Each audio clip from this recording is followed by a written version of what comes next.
ফেরেশতা জিজ্ঞেস করবে আল্লাহ চেহারা তো ঝকঝকে, গলায় নাই ছিকল, পায়ে নাই বেড়ি, হাতে নাই হাত করি, এটা আবার কি পাঠায় দিলেন? তো আল্লাহ জবাব দিবে আমার বন্ধুর উম্মত খবরদার।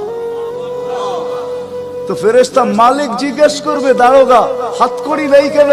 বলছে যেই হাত উঁচুতে ব্যবহার হয় ওটা হাতে হাত করি লাগে না, যেই পাও মসজিদের দিকে চলে ওই পায়ে বেড়ি লাগে না, যেই কপাল আমার কুদরতি পায়ে জীবনে একবারও আমাকে পাওয়ার জন্য ঠেকায়া দিছে, সেজদা করছে, ওই চেহারা কোনোদিন কালো হয় না, গলায় কোনোদিন চিকন লাগে না, 3 জায়গায় আগুন লাগাবে না, খবরদার চেহারায় হাতে পায়ে, বাকি শরীরে লাগায় দাও। আগুনকে যখন মালিক হুকুম দিবে ধরার জন্য, আল্লাহ আমাদেরকে শিখায় দিবে, স্মরণ করায় দিবে, আমরা কলেমা পড়তে থাকবো। আগুন আসবে আর যাবে, আসবে আর যাবে, ধরবে না। একবার, দুইবার, 3 বার হবে। মালিক কোরা চার্জ করবে, লাঠি চার্জ করবে, ধরিস না কেন? তো আগুন বলবে লাইসালি সুলতানুন আলা মান ক্বালা লা ইলাহা ইল্লাল্লাহ মুহাম্মাদুর রাসূলুল্লাহ। এই কলেমা যে পড়ে তাকে ধরার ক্ষমতা আমার নাই।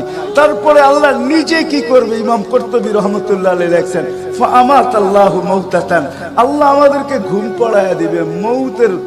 মৌতের যেরকম ঘুমের দোয়া, মৌতের দোয়া